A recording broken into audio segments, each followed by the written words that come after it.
1절로 11절입니다.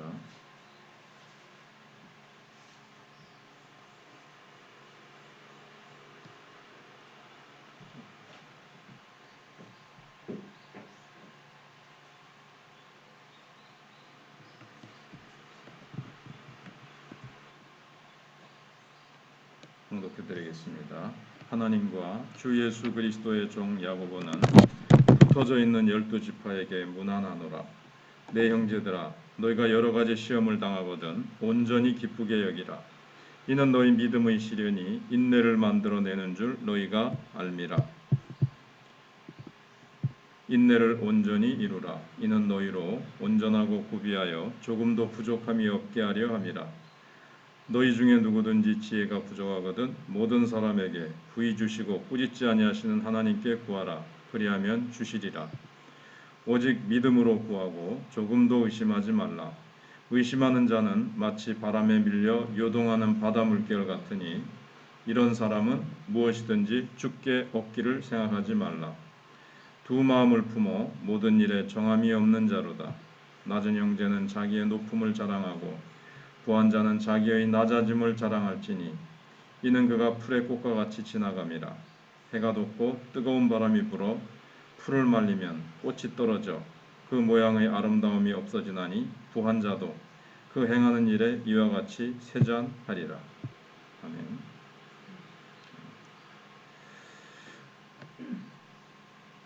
먼저 주제는 그리스도인에게 시험은 피할 수 없다는 겁니다. 다만 시험에 임하는 태도가 다를 뿐입니다.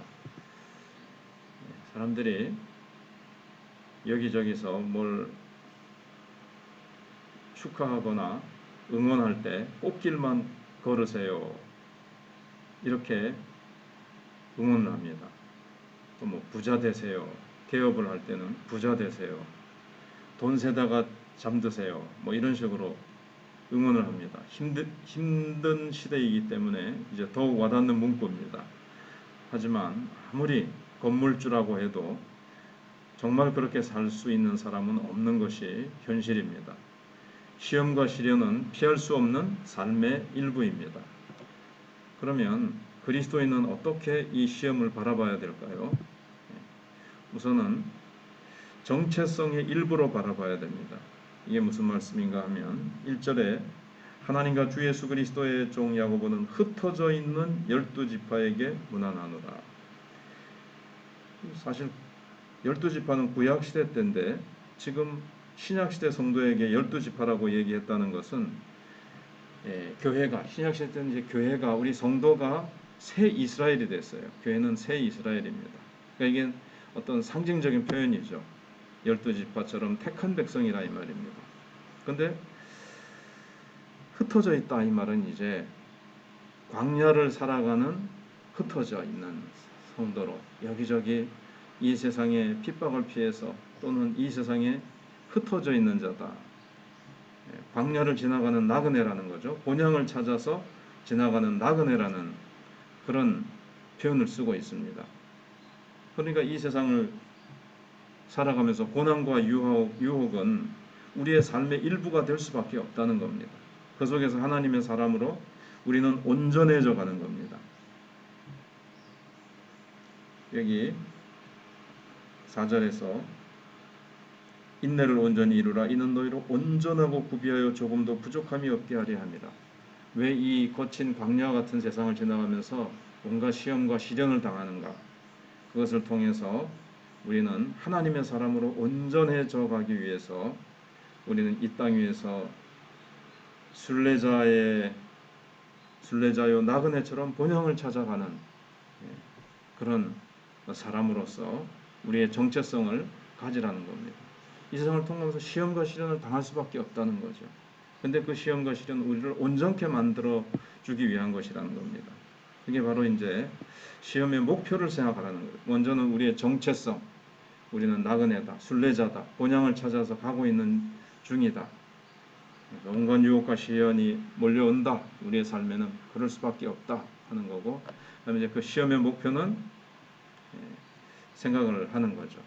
시험은 사람마다 다르고 시대마다 다릅니다. 젊을 때, 중년일 때, 노년일 때 또 다르죠.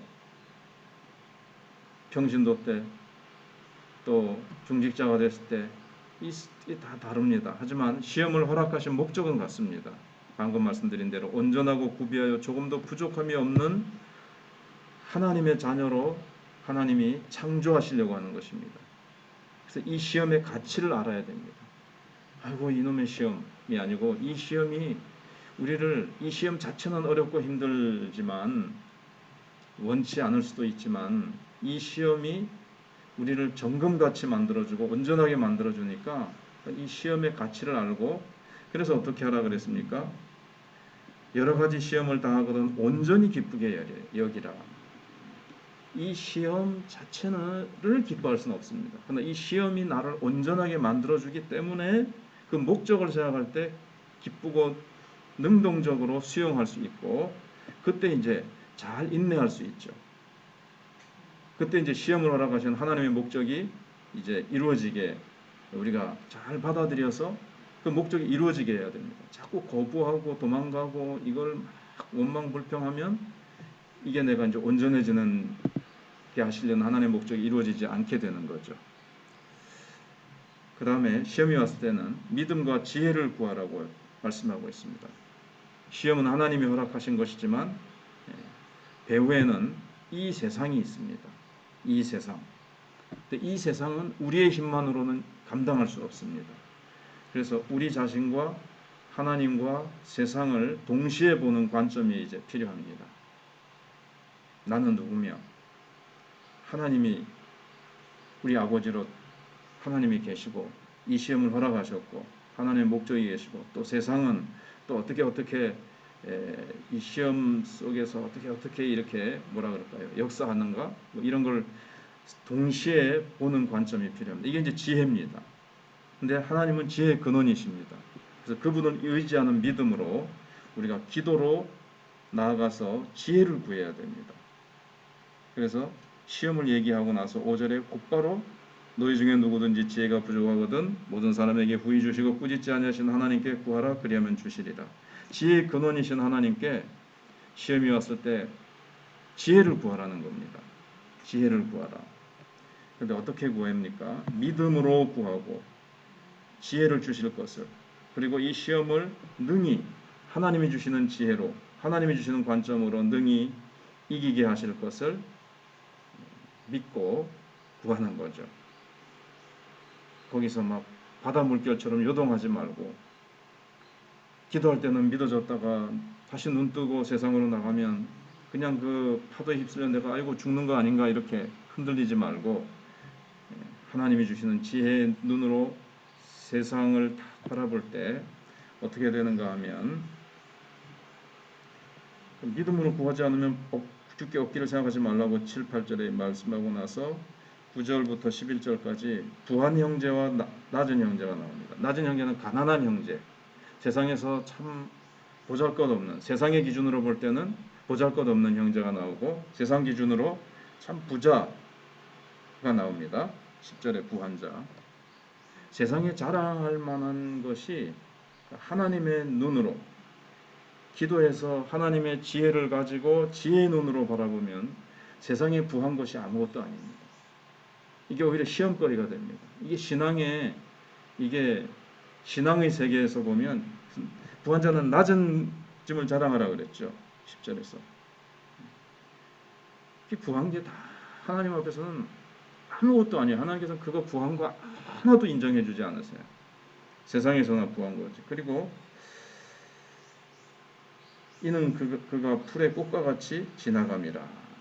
세상 부한 거 자랑할 거 없고요. 신앙을 자랑해야 되는데 과연 신앙이 부하면 좋은 신앙을 가지기 어렵죠. 나는 부합니다. 이런 식으로 자기를 이제 바라봐야 되고요. 부한 거 자랑하지 말고. 근데 낮은 형제는 자기의 높음을 자랑하고, 세상 것으로 볼 땐 자랑할 게 없어요. 그러나 하나님이 내 아버지가 되시고 내가 하나님의 자녀가 되었고 하늘나라를 유업으로 받게 되었고 예수님의 피로 구속함을 받았고 속량함을 받았고 받은 이 영적인 지위, 영적인 권세를 생각하면, 그걸 생각하면서 세상에서 보잘것없는 데 나는 내가 뭔가, 이게 내 인생이 뭔가, 이렇게 하지 말고 그렇게 되면 이제 시험에 빠지는 거죠. 그런데 영적으로 받은 축복을, 하늘의 신령한 축복을 자랑하면, 그것을 딱 붙들면 능히 이 시험을 이길 수 있게 되고 단식할 만한 상황도 감사할 만한 일이 된다는 거죠. 그래서 이 모든 상황의 주도권을 하나님이 쥐고 계심을 믿고 하나님의 창조의 손에 우리 자신과 상황을 맡기는 겁니다. 그렇게 될 때 시험이 뭐가 됩니까? 환난과 어려움이 주님 손에 들린 새로운 창조의 연장이 되는 겁니다. 도구가 되는 거죠. 나를 정금같이 예수 그리스도의 형상으로 이렇게 빚어가시는 정과 끌이 되는 거죠.